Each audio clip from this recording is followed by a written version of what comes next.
أيها الإخوة، أيتها الأخوات،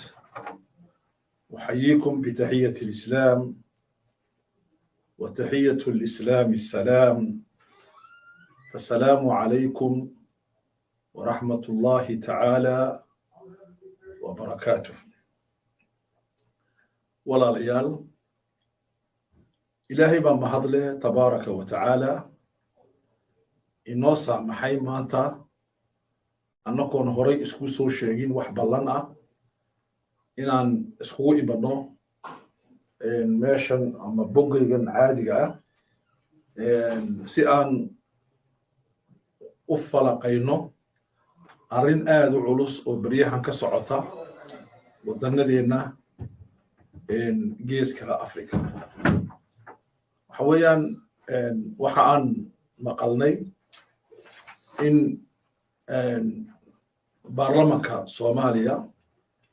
uu ka niqaashiyo mas'alad muhiim ah oo ah in dastuurka qabyada ah dib loogu laabmo oo la eego in la burburiyo amba laga tago ra'iisul wasaaraha oo la sameeyo madaxweyne ku-xigeen systemka la qaato. arrintaas ayaa maaragtay baarlamanka Soomaaliya hortaala. waxaa kale oo muddo fara badan dadka Soomaalida dhibaato weyn ku haya mushkilad aad u culus oo ah sidee loo wada wadi dowladnimada iyo waxa loo yaqaano federalismiga. labadan arrimood sidee loo wada wadi iyaduna mushkilad bay ku haysaa. waxaa kale oo jira oo mushkilad weyn ah oo dhibaato culus ah sidee bay u wada soconayaan dowladnimada iyo reernimadu, lianno qabaa'ishu nidaamka qabaligu waa nidaam Soomaaliya ama dhulkeena geeska Afrika ka ah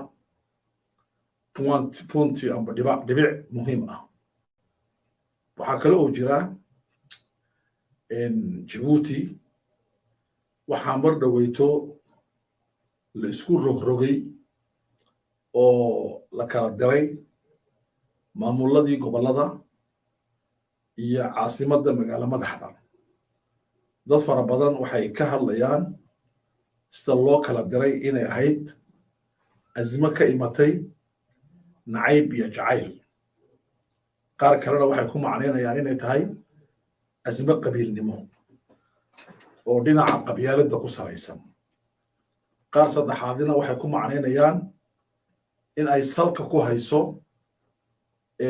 sidii loo qaban lahaa barnaamij siyaasiya oo lasoo wado oo ah Ismaaciil Cumar Geele haddii uu maamulka ka tago in la diyaariyo dadkii diyaarin lahaa systemka soo socda oo salka ku haya maktabka ama xafiiska ra'iisul wasaaraha. waxaa jira dood aad u fara badan oo Ethiopia ka socota oo laga niqaashayo mas'alad weyn oo la yidhaahdo mas'aladda ah dowladda dhexe iyo dowladahan federaalka oo qawmi ah oo ilaa 9 ah sidee loo wada wadi karayaa. iyadana problem weyn baa ka jira dhinaca Ethiopia. Suudaan waad aragteen mushkilad Cumar al-Bashir uu ka tagay oo diktaateeradu intay sii sameeyaan ummadda ay uga tagaan iyaa qarxday. kadib markii ay qarxday mushkiladaasi waxa uu ku dambeeyay dagaal weyn oo dhex mara 2 ciidan oo midig gacan ku rimis been uu yahay midna uu ciidankii wadaniga yahay. dagaalkaasi wuxuu keenay in su'aal weyn ay dhalato oo ah dowladdu maxay tahay. Suudaan dowlad bay ahayd mise markii hore dowlad ma ahayn. waxaad ogtihiin Eritrea 30 sano waxaa dul fadhiya oday 30 cudur leh oo laakiin ku ururiyey maamulkii gacantiisa iyo gacanta reerkiisa. dowladnimadii markaasi dadka Eritreaga oo dibadda jooga oo caqliga leh waxay ka badan yihiin amba aqoonta leh dadka Eritreaga ah ee gudaha dalka ku nool anagu marka aan ka hadlayno mushkiladan dowladnimada ee geeska Afrika waxaan salka ku haynaa saddex arrimood oo waaweyn arrinta koowaad waxa weeye dowladnimadu geeska Afrika waxay cilaaqo la leedahay dowladnimada Afrika marka waxa loo yaqaano Afrika state-kiga Afrika dowladnimadeeda sideeba loo sameeyay موضوعaas bay cilaaqo weyn ay la leedahay arrinta labaad waxay la leedahay dowladnimada Afrika dowladnimada geeska Afrika barwaaqada geeska Afrika taala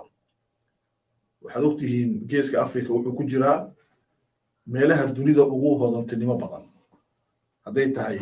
waxyaalada dabiiciga ee nature-ka haday tahay beeraha haday tahay xoolaha iyo hadii ay tahay badaha haddii ay tahay meesha uu geeska Afrika dunida kaga yaalo marka waxay cilaaqo la leedahay dowladnimada geeska Afrika waxa loo yaqaano loolanka caalamiga ah ee dunida ka socda arrinta saddexaad ay dowladnimada geeska Afrika cilaaqo la leedahay waxa weeye waa wadanada dhinaca kale kaga yaala badda cas oo loo yaqaano dowladaha khaliijka oo yakuna saddex meelood ama laba meelood inooga eeg meel la inaga duwan labada meelood inooga eegyihiin waxa weeye habka dowladnimadu u samaysan tahay waxay u dhowdahay habka annaka dowladnimadeena u samaysan tahay iyaka dowladnimadu waa boqortooyo annakana waa jamhuuriyooyin boqortooyaan yacni ninka dowladnimada geeska Afrika gacanta ku dhiga isagaa dowladnimada yeelanaya haddii ay u socon karto oo u soconaysa haddii u socon kari weydana waa la burburaya marka dowladnimada geeska Afrika iyo dowladnimada dhinaca kale ku taale ee jasiiratul Arab way isku eeg tahay dhinaca labaad waxa isku eeg habka mujtamacu uu samaysan yahay mujtamacaadka dhinaca geeska Afrika waa qabali mujtamacaadka dhinaca kale Carabtuna waa qabali laakiin waxaan ku kala duwanahay waxa weeye mustawaha nolosha iyaka mustawaha noloshu sare buu kacay oo petroolka iyo gaaska ay heleen يا نرشودا كعيي نعمتها بهلان أو يكنا كوا نقمة هذا نكوا عذاب نكوا أنا كدينا عنا ولي حوله إني إلى هاي النسية كما أنا نقول سنين الناس وبحان أم با أي دولة هاي كأوسو صاري أي ناس صاران أم بس ذكر هذا رودينو أنا كما أنقرن سان أوسو صار الله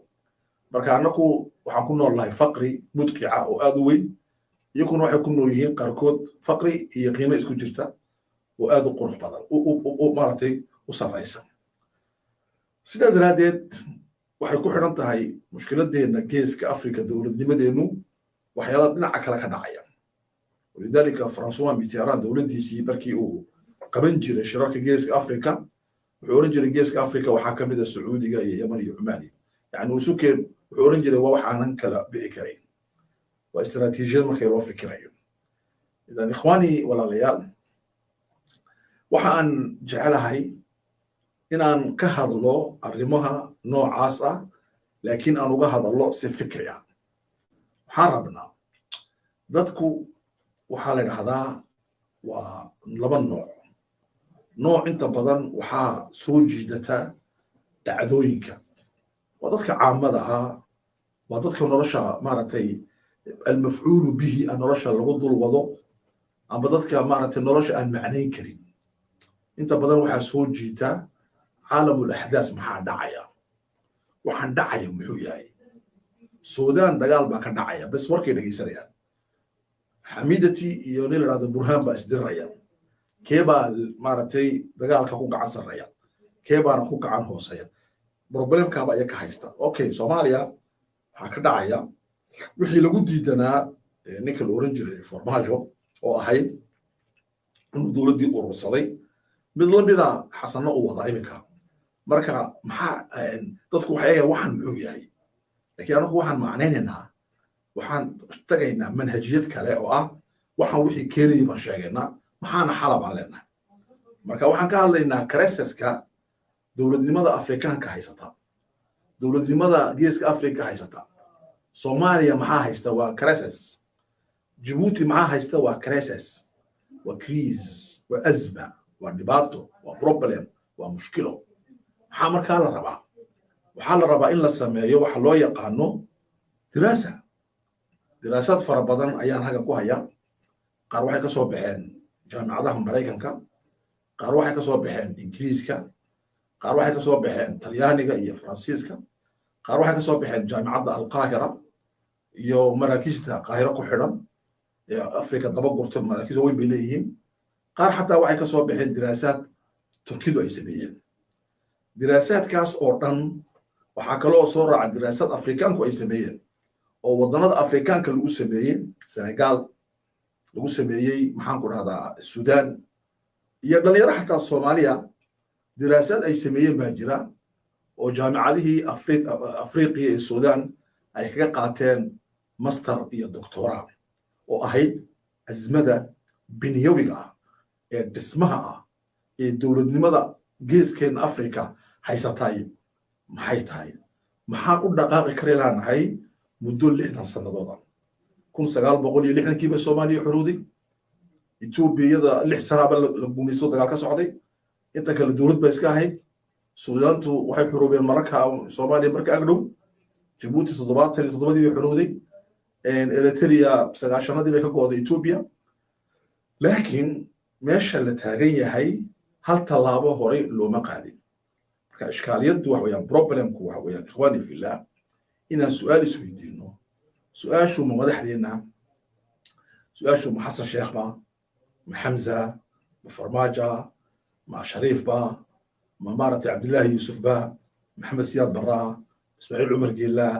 ma Xasan Guuleed ba ma Maarati ma Axmed Abi ba Balla Sinaawi ba ma Maarati Abuud ba Umar al-Bashir ba ma Siyaas Afwarqa ba ما هي المشكلة؟ مشكلته مكوابة مشكلته مايا مشكلته مع شعبك ضد كان تدوينها مشكلته بلد بشعبك الشعب كان وعي لهين او الدولة دي ماذا أنفع سنين مايا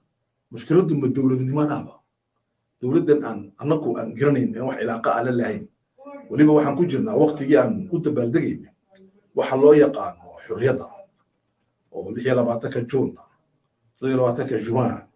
يكون جولاي أما يوليو وحال حسيا مدن جيسك أفريقيا أنت بدن كل نول وحود بلدقيان أيام الله يقانو أيامي فرحتها ولا هيسي دونا ولا عشرين دونا انتدي أمضى يا العوني دونا دون كودن با سفارتها اللي قد دونا حفلدو لكن سؤال شو حويان مهم كا من الدولة لأن هي أمن حلول هوستر السؤال أذك ومعقدة لكن هو سؤال حقيقي ويان وإنا نسوي دينا وبهنا مرة إن عاطفتك هالله جعيل يا نعب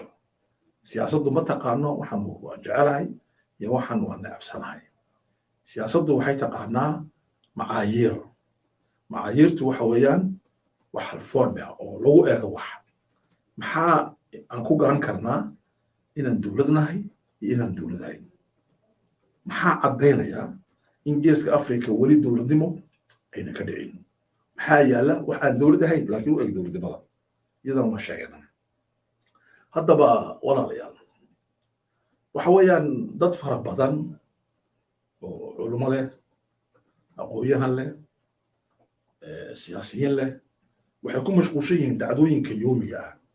يعني شلي وحلقوا مشغوشنا محمد فرماجو ما ترى حسن الشيخ بريتورنا كحية وقت كنا سام بوس عندنا أنا كنا ودي من دونا جيل كلا يمن دونا قواتنا سام بوهد دونا ودي من دونا جنريشن كلا يمن دونا ساس بوهد دونا ودي من دونا بقولنا سنة ساسن هندونا وحسبت لنا كم دعايم إلا أن استغنوا عن سويدين سؤاشة دولة دي ما نعرفنا ودولة سواك ماذا نريد محاربنا وحقوها الرئيسة محاربنا أيام هاي أنكم من نحن وحا ودحايسا محان هاي محاربنا سؤال دحيالة محوية هاي جلانشيدا إنه هري ورا ما التحديات التي تمنع ديدا إن الدولة أبورنا صدح هذا مركا أنقرنه وحنقارن سؤاش أفراده ما الحل سوليشنكم حوية لما سمين كرو سوليشن إلا صدح ذا جرى لصومره لحديدو من نحن وهو يدي وي إذا تيجي الدولة دي ماذا وي محاربنا وما هي الدولة التي نريدها دولة عربنا ستي وآك تحيويا أوكي سيارو قادنا دولة عربنا كدي مركان قرناي محانا هاي وحان آدي الناس وآشا صدحاضو محا إنه هور جوغو أو نهور يهلا أو جالانجيو إيه مشاكل إيه بروبليميا أو إنان حلين إنان مارتي فهدنا سيارو حلينو مركز تاسبا مركان قالينا ولا ليال waxaa ka jira geeska Afrika dawlado fara badan marka Kenya lagu daro waxaa ka jira ilaa iyo waxaan ku tilmaami karno 6 dawladood oo muhiim ah 6 dawladood waxay ku shirayeen qabla usbuuc amba usbuucii dhaweyto magaalada Djibouti magacooda waxaa la yiraahdaa IGAD waa urur loo sameeyay inuu la dagaalamo tasaxurka dadka maaragtay abaaraha fidaya iyo burburka ku imanaya dhulka ee burburinaya naajarkii iyo dabeecadii in laga hortago ayaantii ururka la sameeyay gobolka u fiicnaa laakiin maanta ururkaasi uu jiro wax ka badan dhowr sannadood 30 sano wax ku dhow ma jirto wax uu qabtay oo nahayn sadaqad uu weydiisto dawladaha caalamka iyo in uu mashaakilka xalliyo siyaasiga ah uu ka baxay mashaakilkii dhexdooda yaalla ee ahaa in laga hortago abaaraha marka waxa weeyaan dawladahaasi waxa weeyaan intooda ugu badan waxay yiraahdaan culimadu waxay nool yihiin marxalatul hashaasha hashaashadu waa maxay dawladda waxa loo qaybiyaa laba shay dawlatu salba dawlad adag iyo dawlad farajiila oo burburi karta hasha daciifa marka ay dawladdu hashaasho gasho ay jirecdana dawladaheena aan iminka hor joogno waa Djibouti waa Soomaaliya waa Ethiopia waa Sudan waa Eritrea waa Kenya waxaa la yiraahdaa waxaa loo qaybiyaa labo marka ay ka hadlayaan culimada siyaasaddu waxay yiraahdaan waa duwan hashaasha وهشاشة هايستا فراجيل لماذا الجلاعة هايستاي وصريو وحين الأعضان وأفر دولة دول حوالي صوماليا وكو إثيوبيا واللبا كونفورتا السودان وصدح وإلا بقى إنك ورا هي السودان وأفر تا واحد هذان هشاشة قوية هايستا يعني بربركو وحكو حليا دقيقة ضيان السودان قلنا عليه أما مركي دويتو كونفورت سودا laga badbaadiyay amba Soomaaliya ay tahay imika amba si kala u dhigo waxa weeyaan dawladahaas oo dhani hashaashadoodu waa qawi Ethiopia waa tii ay jabhaduhu soo gaadheen xuduudda caasimadda 200 kilomitir u soo gaadheen ciidamadii Tigray waana wax soo noqon kara waa qaabilatun lil awda mar labaad way soo noqon karaan dagaalada Ethiopia saasay qabaan culimada siyaasadda dhamaantood okay maxaa dhahay dawladaha waxaa dhada farajiilnimadoodu ay sarreysay geeska Afrika waa 4 wadan waxaa dhada dawladaha shaashadoodu ay dhex tahay waa Djibouti Eritrea iyo Kenya waxaa dhada hashaasha qabaan laakiin waa wasat maanaha qawi maanaha dhaif laakiin waa dhex yani burburkoogu waxay yiraahdaan waa 60 ilaa 65 boqolkiiba halka ay kuwa kale 80 ay ka yihiin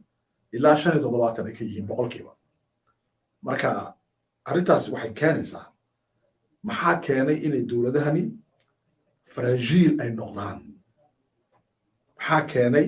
inay dawladaheenu burbur geerka ay u saarnaan karaan waxay leeyihiin daraasad lagu sameeyay الدولة الفاشلة في إفريقيا دولة فاشلة في أفريقيا وحاجرة دولة نربى فاشلة مالي حالي وحا كان يا وماشي على نص عضواتين ويان oo dooda dhalinyarada reer Jabuutina aan ka maqlo dhalinyarada Soomaaliyana aan ka maqlo kuwa Etoobiyana si kale uga maqlaa waxa keensanaya waxa weeyaan inay dawladdu fashilanto amba ay noqoto dawlad fashila oo aan shaqayn karin afar sabab baa ugu wacan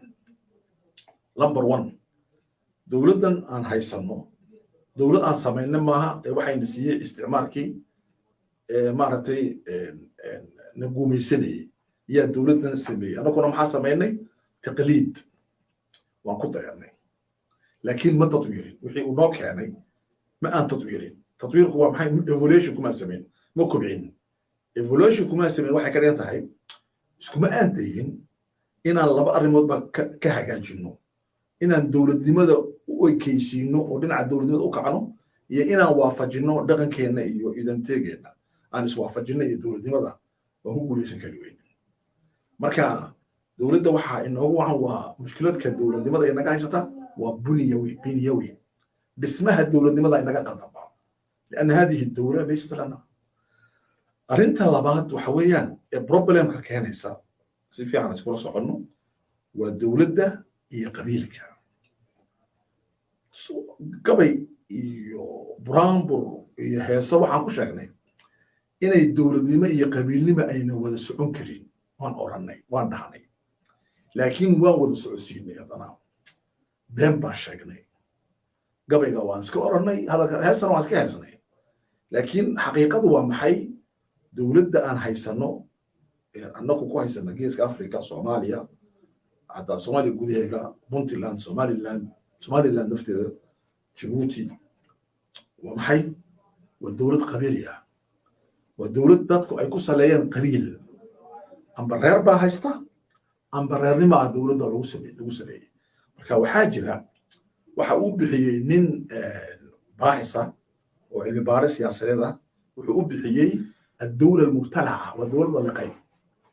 الدولة اللقاء ويا لقي دولتها قبيل كيف اللقاء هذا يمكن دولة جيبوتي تودون تراهدين واحد يقول تجيسين صدح ميلاد واحد يقول تجيسين ميلاد هذا أقل كهرموز بدولة كنا فدلا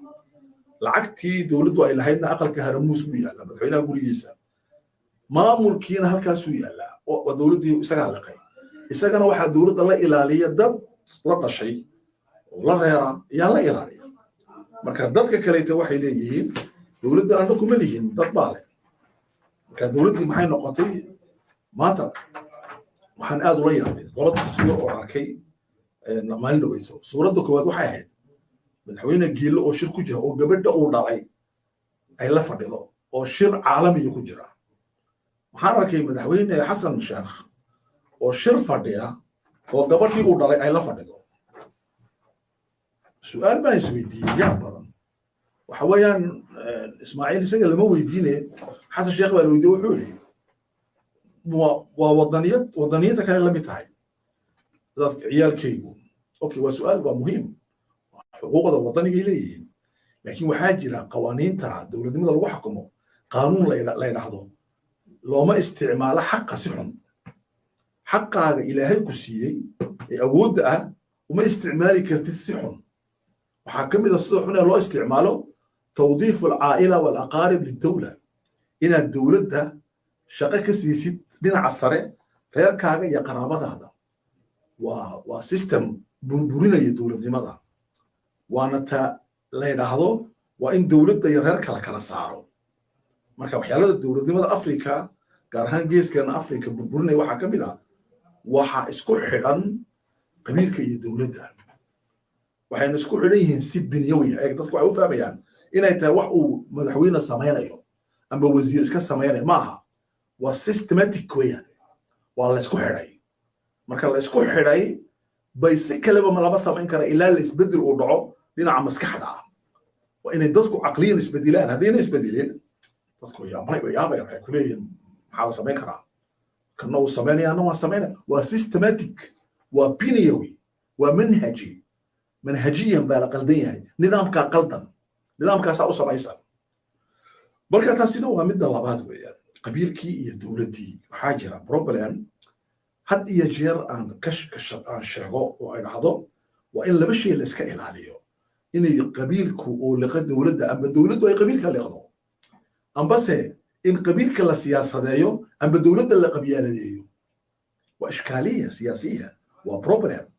وحال ربا إن دولة اللود دايو ما هم الخيا سياسة قبيل كلا اللود دايو هب كان اجتماعي إلى هو أبوه وأن سياسة اللي قرين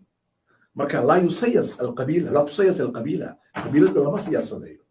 وحال السياسة دايو وحويان ودولة ماذا سياسة مركا وحوال سكول عامي مركا أزمة ugu culus ee haysata waxa weeyaan mushkiladda ugu weyn ee dowladnimada haysataay waxa weeyaan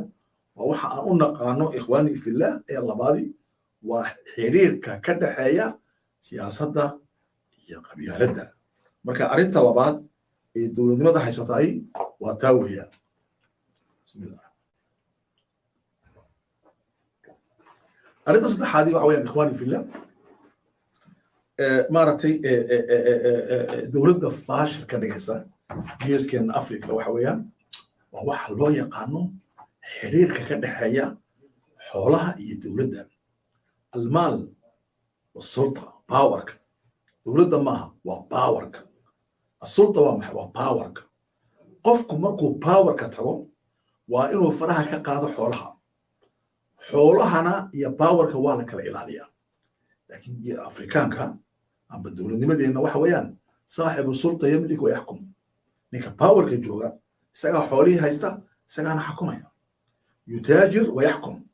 bayc mushtarkiina uu ku jiraa uuna xakumaya bal waxa intaa ka badan huwa almalik dowladda isagaa leh je suis l'état ana dawla anu waxaan ahay dowladdii dowlatu l'état dowladnimaduna waa aniga ana dawla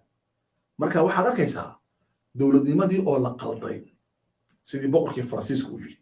marka ana dawla anaa dowladdiia dowladduna waa aniga waxay keentay fashalka ah wax wal oo dowladda anaa qabanaya dadka dhani waxay eegayaan waxa uu samaynaya ninka madaxweynaha ah ama boqorka ah idan taasina waa arrin saddexaad ee fashilisay weeyaan arrinta afaraad waxa weeyaan ee dowladnimada fashilinaysa geeskeena afrika oo aadka u muhiimka ah waxa weeyaan inaan eegno waxa loo yaqaano waa siyaasaad atawdiifiya dadka sidee shaqada loo siiyaa siyaasaadka shaqada lagu bixiyo shaqadu markay dowlad tahay waa saddex nooc waxaa jira wadaa'ifta sare wasiiro ku-xigeen iyo maaragtay xogayaal iyo maamulayaal xafiisyo gobollo waxaas oo dhan waxaa idhahdaa waa kuwa sare kuwa dhexe normalka ah kuwa dhexe waxaa loo yaqaanaa waa shaqaalaha dowladda ee jooga meelaha muhiimka ah sida maaliyadda arrimaha dibadda arrimaha gudaha gaashaandhigga mukhaabaraadka dadka u shaqo tagaya saddex ugu dambeyn wax weeyaan dadka hoose waa shaqaalaha dowladda kama hadlayna shaqaalaha sharikaadka ee qofku iska leeyahay ee wuxuu doona u ka yeelay iyada nafteedu waxay u baahan tahay siyaasaad laakiin siyaasaadka tawdiif afrika waxaa lagu tawdiifiyaa saddex shay aba annaka geeskeena afrika waxaa lagu tawdiifiyaa alwalaa almutlaq lilra'iis inaad u haysid jacayl weyn iyo walaa aad u haysid madaxweynaha kulama aad tahay qof sacabka tuma kulama aad tahay qof maaragtay hobjacda ku fiican kulama aad tahay qof aan mucaaradnimo aan muujin karin waxaa lagu dhibayaa meelaha ugu sarraysa dowladda taasaa horta lagu bixiyaa siyaasaadka waaweyn arrinta waxaa dhahdaa alwalaa almutlaq waa inaad absoli waa inaad si weyn dowladda madaxweynaha u taageersan tahay ama maamulka meesha jooga arrinta labaad waxaa lagu bixiyaa altawdiif alqabali reernima lagu bixiyaa reernimaduna waa saddex nooc waa qaraaba oo ah cumuumiya adeernimo kha'uula abtinimo sahar gacalnimo dowladda marka la qaybinayo waxaa lagu qaybiyaa systemka baa lagu qaybiyaa xataa dowladdii islaamka waxladii dumiyey oo abudar uu ku diiday cusmaan bin cafaan bay ka mid ahayd marka dowladahan maanta waxaa la gaadhay in arrintaa laga ilaaliyo waan sheegi doonaana arrinta saddexaad ee dowladnimada geeska afrika duminaysa anu kama hadlaya maaragtay sheekooyinka caadiga iska yaaleen naqaana maaha limaada maxaan u dhaqaaqi laanahay wey waxaa lagu bixiyaa وظائفته waxaa lagu bixiyaa masaalix interest waxaa la kala gataa mashaariic مثلا nin baa ku dhahaya anigu waxaan ahay wasiirka arrimaha dibadda gabadh gacalka ii qaad shaqo meesha qor annagu qof ii soo dir waan kuu qorayaa waxaa laga dhigay dowladdii masaalix mutabaadala wax dowladda la isweydarsanayo yacni marka saddexdaa shay waa walaa siyaasi waa tawdiif qabali iyo tawdiif maslaxi waxa weeyaan waxaa lagu qaybiya dowladda waa sidaa yaa ila socda matalan soomaaliya ka soo qaad yaa ah maxaan ku dhahdaa dam jadiid yaa ah baa lagu qaybinayaa dowladda okay yaa farmaajo naca waa lagu qaybinayaa yaa ila soo shaqeeyey waa lagu qaybinaya amba tawdiif qabali amba tawdiifka saddexaad oo ah masaalix la isweydaarsanaya somaliland waa sidaas oo kale jibuuti waa sidaas oo kale taasi waa midda koowaad weeyaan waxyaalada maaragtay burburiya taabaa ka mid ah afaraad wey waa si afaraad marka waxaan soo sheegnay afar sababood oo asaasi ah oo dowladnimada duminaya oo ka dhigaya dowlad faashila dowlad fadhiid ah faashila macnaheedu waa fadhiid fadhiid waxay ka dhigan tahay waa waxa keenaya farajiil in dowladdu hash wax aanan qaabila lilfashal qaabila lilzawaal inay dunto iyo aqbalaysa okay ikhwani fillah waxaan maanta hor joognaa waxa weeyaan arrin muhiim ah arrinta muhiimkii waxa weeyaan problematic waxa loo yaqaan ishkaaliyadda problematika dhismaha dowladda ee dowladaha fashilmay dowladdu markay fashilanto haddii la rabo in dib loo dhiso maxaa la sameeyaa waxaan rabnaa waxa weeyaan waa inaan xuluul doono maogtahay waxaa la sameeyaa saddex arrimood bay soo bandhigaan culummada istiraatiijiga number one maxaa ka ah number one waxaa ka marka ay soo bandhigayaan waxaa lagu laamaa dowladda markii hore maxaa dumiyey oo fashiliyey waxaan odhanay binaau dowla dowlad sidee loo dhisaa dowladaha fashilnay marka anagu waxaan muttafaq ku nahay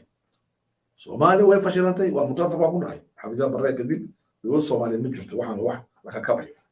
jibuuti dowladdu waa faashil waxay fashilantay dagaalkii markuu dhacay fruit waxaa imika jiraayey waa harig dadka la hor wado weeyaan laakiin dowladdii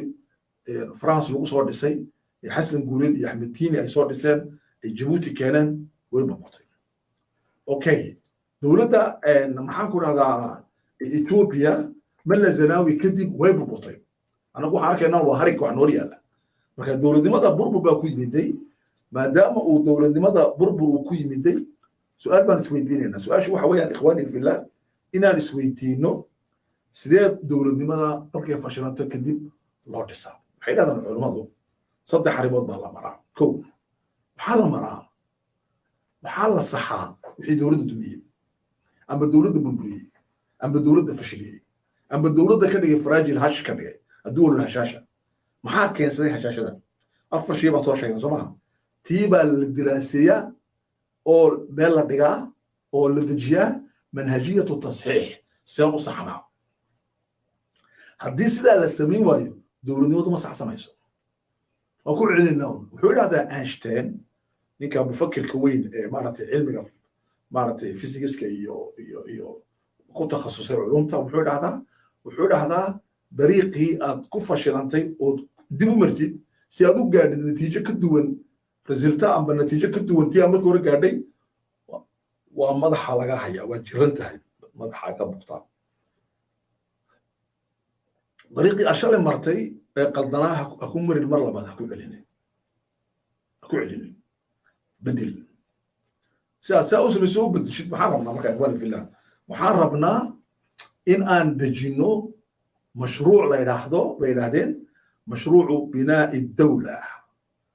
inaan dhisno dowlad markaa leh arkaantii dowladda isla markaasina ka xora mashaakilkii hore jiray arrintaa maxay u baahan tahay laba arrimood kow caqd in dib loo fadhiisto oo contract la galo caqdiga yaa galay inaan been isku sheega maaha dowladda marka uu farmaajo ka tago kama dhigno inuu farmaajo dowladda ka mid yahay kama dhigno inay dadka iminka dowladda qabsaday ayagu dowladda leeyihiin dowladda markuu ismaaciil cumar geela qabsaday kama dhigno إنه ضاف دولة ولا لهين أمبا موديل أي لا لهين أمبا راد أي لا لهين أمبا فريد كميلاتير أي لا لهين أمبا حزبية كلي ودك أي لا لهين كمان إنه مركو أبصدي أحمد مارتي هذه الدولة كمان إنه دولة يسوي ليه وضد كلام كليه وحي كده أنت هاي إلى الصحو مفهوم ما هي الدولة دولة ماها السلطة دولة واحد ضد أوردر أي ودلية ما حكوا خصلي نفرد يا سفارة بروكسل ذلك مارتي بلجيم كا يا أنا معارض كي محافظ كا ونعيسين يا مانتا أوكي ووحفي عويان سيو عيسيو ماشي وحاجة اللي بجيب حدود جبهات يسووا كل يهم مقالة ذا وفرديو هي جبهات معارضة لبضني صلاة دبوة تكذان حفلتها أنا ما وضع حاضران وليقود إما كسووا كان إلا وضع حاضره لنا وضع تكذو لكن محوسني قرضي هو ردتك تجين جرتي أيو أفجن بيه مركز سووا لي أنا الدولة سوي تا أنا الدولة دي أنا اللي يماد حوق تذكروا يا ريا وأيو وتذكر كسب بعض قحوتيها حتى قوة إسقى الله شقية بساسين تا وحي قرين دولة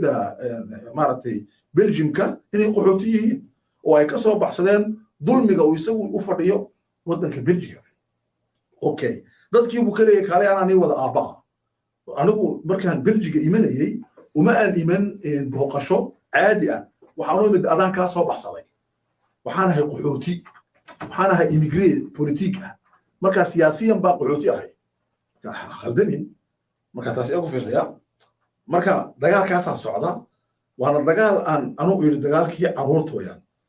سلاس كنت لرأي واسي عرور لماذا ما هسي علمية سلمها واحد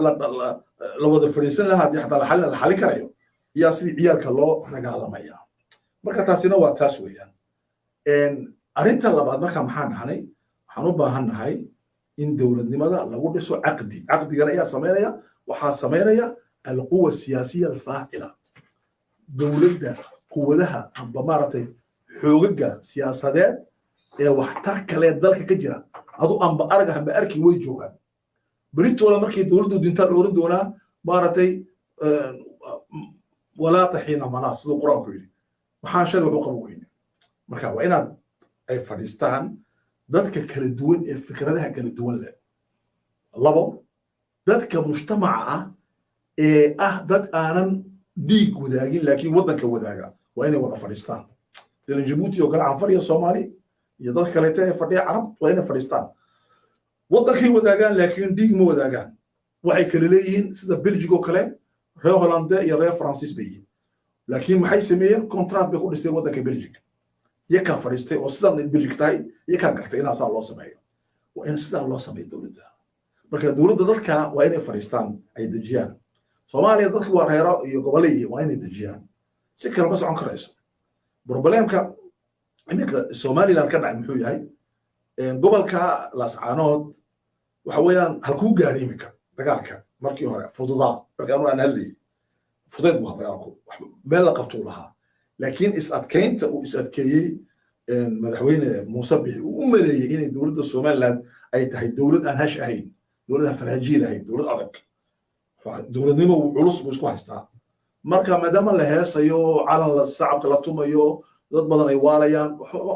maxaa keentay ninkii la barnaamijka xukumayay inuu iscasilo dhacdo ama dadkayga waraacay dadku waa hashway dadku waa faraajiil alqabiilatu wadawla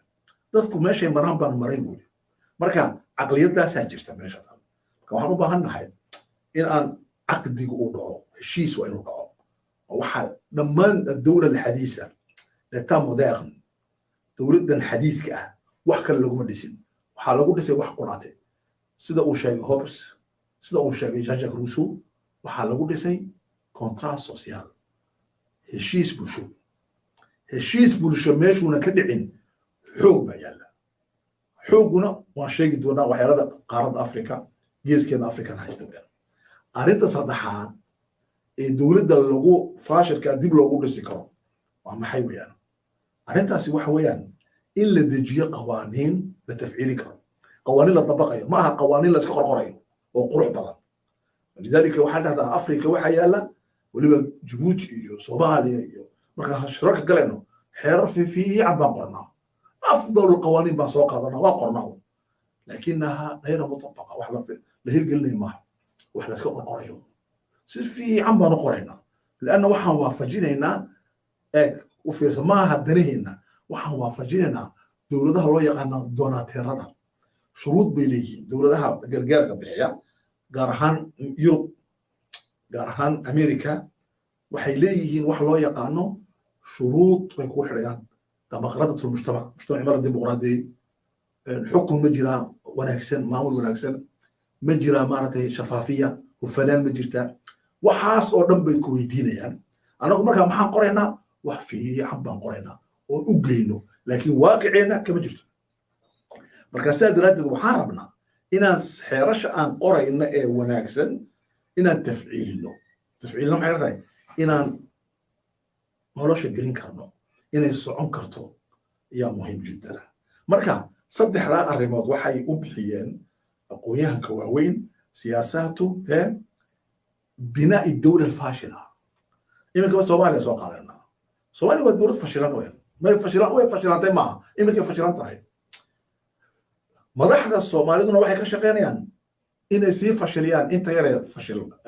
ka hadhay fashalkii inay sii fashiliyaan sababtu waa maxay waxaan u fahansannahay dowladnimadu labadii arrimoodee iminka dib inigu dhigay waxaa jira kitaab amba buug baa jira waa buugan waxaa qoray ninkaad taqaaneen Stephen Covey waxaan ujeedaa ninka la dhahdo kusoo dhawee maaragtay waxaan ku dhahdaa si fiican loogu arko okay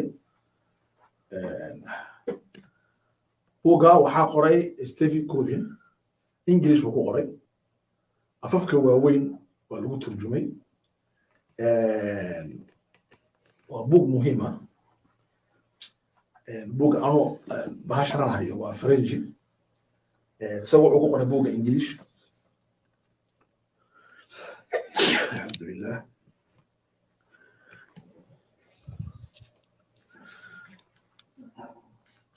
buuggan wuxuu ku qoray isagu waxaan dhahnay English anigu buugga waxaan ku akhriyey Frenchigiisana waa kan carabigiisana waan hayaa Frenchigiisa waxaa lagu turjumay priorité waxa weeyaan mudnaanta mudnooyooyinka aad haysatid awlawiyaadkaaga tasii mudan garo carabtu waxay ku turjumeen idaarat alawlawiyaat alahamu awalan sidee loo maamulaa loo management karaa prioriteeda sidee loo kala saaraa laakiin tani halkan saa ma sheegaysa buuggan Stephen waayo waa Stephen waa ninkii khatarka weeyaan ee qoray caadaadka toddobada ah wuxuu qorayaa ninkani buuggan waa 500 oo page صفحاتkiisuna waa kuwa yaryar weeyaan laakiin waa 500 oo page wuxuu qorayaa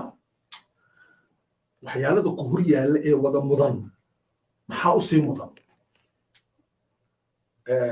nin kale oo maaragtay Jean Bernard Cadier ninkani wuxuu qoray Joe Biden ninka Biden adagaysiin ka ah madaxweynaha dalka Maraykanka histoire américaine xaga waxaa ku qoran la démocratie qui dévie okay carabigiisana waa hayaa wuxuu qorayaa ninkani dimuqraadiyadda Maraykanka halis bay gashay waxaa halis geliyey Donald Trump sababtiina maxkamaddu taagan yahay dowladnimadu waa waxaas weeyaan waxaa lagu haystaa 6 iyo 30 dembi baa lagu haystaa madaxweynaha markaa ninkani wuxuu qorayaa dowladnimadii Maraykanka halis bay gashay waa dimuqraad halis ku jira John Biden okay Donald Trump ninka la yidhaahdo buuggaas waa muhiim hala akhriyo isagana ingiliishkiisa waa jira carabigiisuna wuu jiraa kan waa French isaan sheegayo okay maxaa ku qoran بوكان لبدا بوك وان كفايديسين هدان نحي صدح قولو او قارد افريكا دقن لمبر 1 هدان نحي aqoonyahan iyo culimo lambar 2 haddaan nahay siyaasiyiin iyo maamul xisbiya haysata iyo dowladba kuwa ku jira 3 haddaan nahay activist dadka naashidiinta ah ee bulshada rayidka ah maxaan ka faa'iidaysanaa waxaan ka faa'iidaysanaa buuggan hore ee Stephen uu qoray waxaan ka faa'iidaysanaa inaan qaadano wax loo yaqaano maahi awlawiyati maxay tahay priority-geenu maxaa inoo mudanayaal badan baa noo yaalla marka Soomaaliya ka soo qaado dirirta shabaab waa muhiim in shabaab wadanka laga saaro si looga saarana waa la isku khilaafsan yahay in dowladnimo la dhiso waa muhiim in gaajada lala dagaalamo waa muhiim in qaxootiga la soo celiyo waa muhiim in amaarta tacliinta la dhiso waa muhiim in caafimaad la dhiso waa muhiim waxaas oo dhan waa muhiim laakiin maxaa ka wada muhiimsan waxaa ka wada muhiimsan tareenka marka la wado mashiinka tareenka wada ma halka gadaala la dhigaa mise waa lagu horreysiyaa qaadiraadka waxa uu riixayo ayna nadaci maaratay mashiinka halkeen dhignaa su-aashu waa sidaas weeye su-aashu markaa waxay noqonaysaa afrika geeskeena afrika mashiinku waa maxay mashiinku waa dowladda marka priority-geena koowaad waa maxay waa binaa dowla in dowladda dhiso waa priority وأولوية الأولويات وإدارة أولويات أولا ما هو الأهم مع هرت مهم وحويا دولة النفس لماذا ما حسأ الله دولة مهين محان هينا ضد الله يقانو إصابات دولة دايست قفكو هدو كل دولة قبصلو وكوكو غيا وإن لقيت قلقلو لغا فرفرو هدي لغا فرو لقلقلنا وحسوه يا مرة بعد إنه قعنتا كوديغو هو يفكر أن الدولة إن الدولة تطهي ما لقى العايستو وربح وتربح ومال حوليالين دولته حول قفنا لهين وهذا الخلق قعنتا كودي في قفنا هذا يمنين هنا المشكلة بروبلم هو هكذا حيث تكون جعليين إن الدولة قبصدان حوليا لدولتها حولها النهضة النمرة هذا الخلق قعنتا كودي في ولي قوة هيسان إذا ما الحل وحالة إن الدولة قبصتين هذا قبسن كريم ويدنا إلى أجوتين هذا أجوتين كريم ويدنا إلى كباوستين هكذا يفكر الإنسان في أفريقيا أفريقيا أساسه فكرية لماذا؟ لأن ما أرى واحد هذا الدولة ربطة إني شيء دولة دي ما أرى سأشغل نفسه مركم أمريكا جو كندا جو فرنسا جو إنجليز جو دولة مو بهنو حب بهنو مرادو مو شقيستو لأن الدولة وين سمتها هي دولته هوش هذه كوجرتها وحسوسنا يا دولة دي ماذا ما أنت قدر يوقف دولة دي ماذا ولا isaga u diraya ninkan halkan fadhiyo iska shaqaysanaya wuxuu leeyahay dawladii yaa ku wadi karay hebel baa ku wadi karay food ku soo ridaya codku soo siinaya bis وهكذا بكل بساطة وحالة دسي ودي ما دسي بركة إخواني في الله بناء الدولة ومهم لكن دولة وحا إنه هرجوه وحا ويان وعقل الدولة فهسنين وعقل الدولة فهسنين دوت ما منتو بيصير ضوضايا وحي كشاكينا يعني دولة يرهني ما يسيس كلها غير أتفجعيسا لا يا إخواني في الله دولة قبيل ما قبيلكم دولة ما ون الدنيا وطاعون قبيلكم قبيلة وطاعون كدولة ده هدو وطن طاعون كدلاعو ملايين بعد ما نسا وكولورا ويا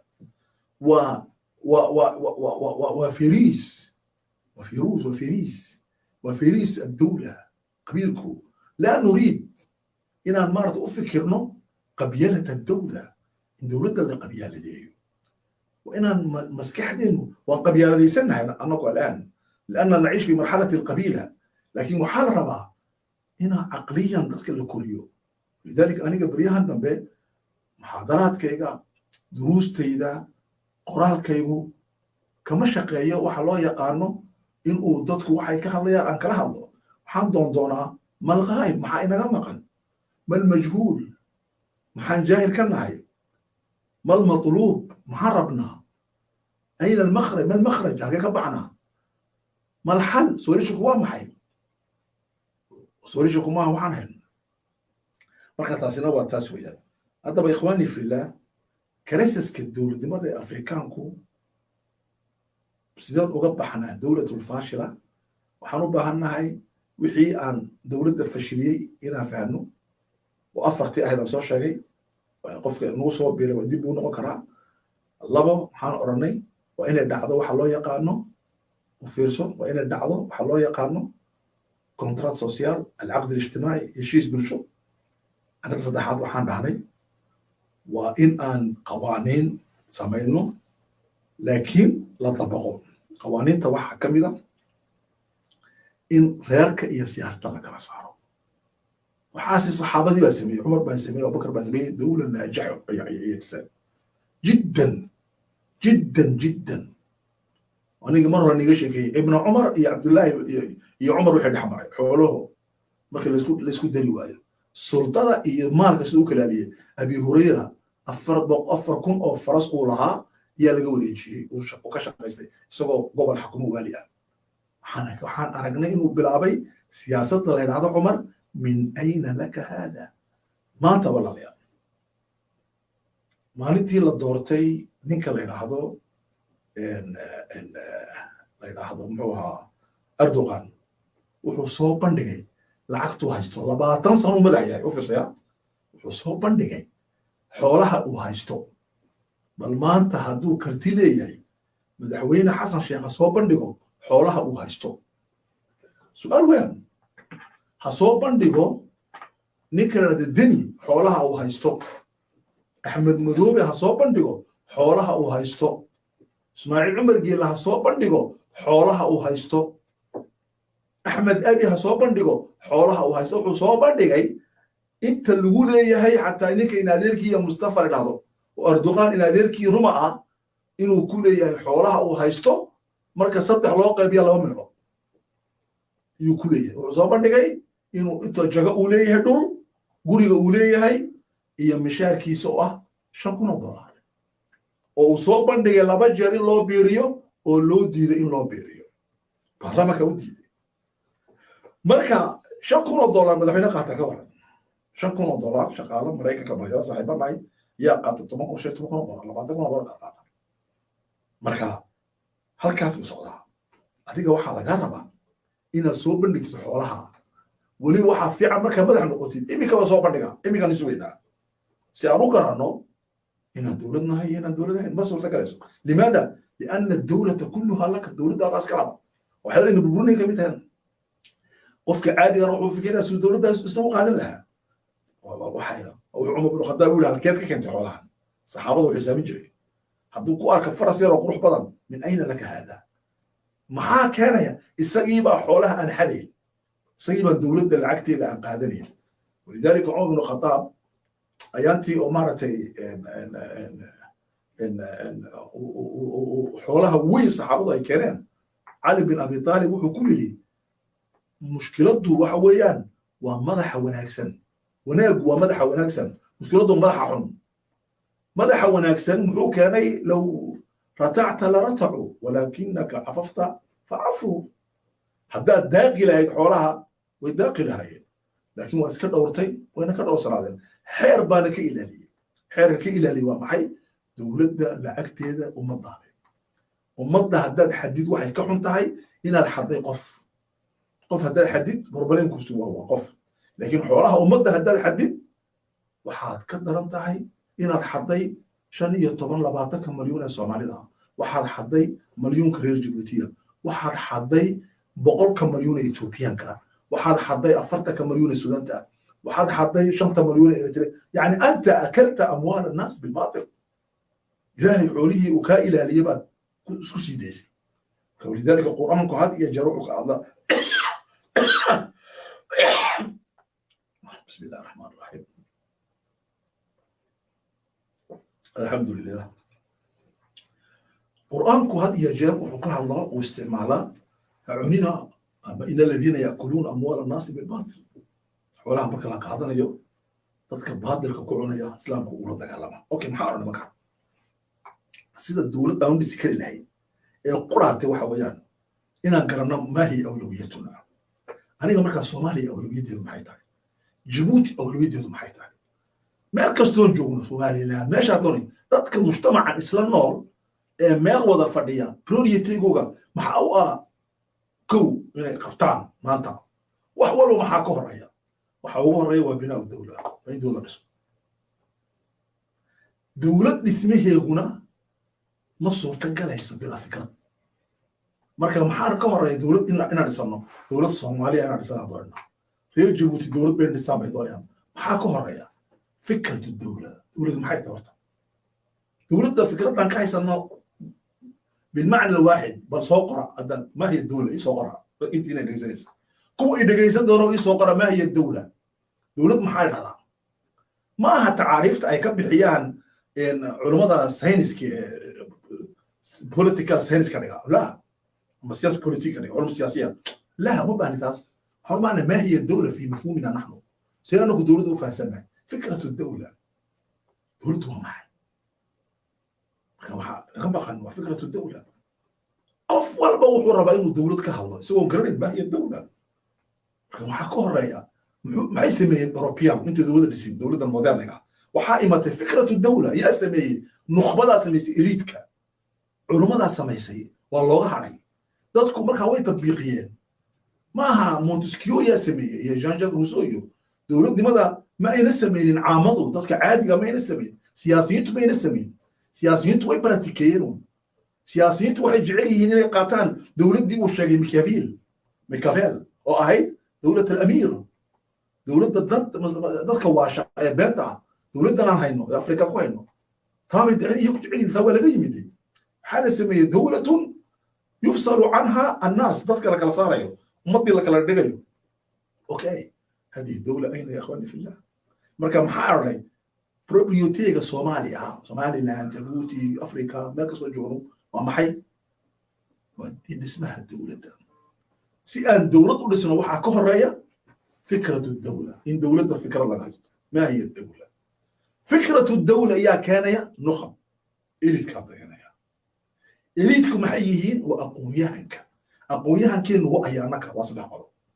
been isku sheegi mayno waa culamaa uddiin ومفكرو الأمة يضدك الله يقانو دقن هرجوغ ياشا صدح لا قولو يا إسلام دجينيسا فكرة الدولة فكرة أي دجيان يا الله قد يا الدولة انت هدين لما روايو الدولة المستوردة دولة السوقاتي المستنسخة لقصو جيدة عالم كاليتو في أفريقيا والكوفاشيونت جيبوتي والصومالي والكوفاشيونت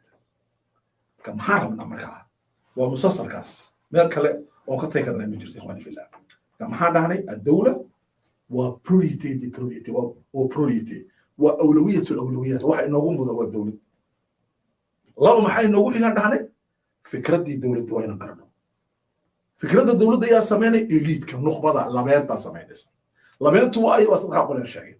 سكر هذا رك على كيمنا وحاربنا إلى أورنو بروريتيغو مانتا waa maxay geeska Afrika waa siyaasadda iyada ka بروريتيسا wax walba ka shaqeynayno السياسة أولاً لماذا waxaan ku dunnay waa siyaasad waxaan ku dhismayno waa siyaasad siyaasaddu waa maxay siyaasaddu wax weeyaan tadbiiru al-umma in ummadda loo helo xal hadiya siyaasa okay annagu maxaa siyaasadda u fahanay waxaan u fahanay inaan dawladda qaadano سياسته وعيار السغنمو وده سيب وكده بح أوكي مركز سياسته وفهمي وليست سياسته كذلك سياسته ساس معها سياسته وحويا والتدبير إذا مع أبوه الرئي الدونك سياسته ورسا مع يقول سياسته وحوال بقى يدا حكمت قوليا يدا حكمت الدين يدا حكمت الدعوة يدا حكمت النرشة يدا حكمت جيريدة حتى سيدة الله أعصر وسياسة سياسة وحاجته المدنية مجالينها قبورها كلا قدي قفل بمسمى تربال انت الله فقي امسا صار قبل وجري دونا صدق صنفنا دي بالله فقي تذكر على أورور اللي فوق مال بلدي سيدا مرة لو هجاجي بقيع أبا الدنيا وكالرت السياسة وحويان تحكم الحياة كلها نرشون بيحكمتها مركا برويتي ومحي وسياسة ويا سياسة هذا قبحه ضد كيد هذا هذا خطأ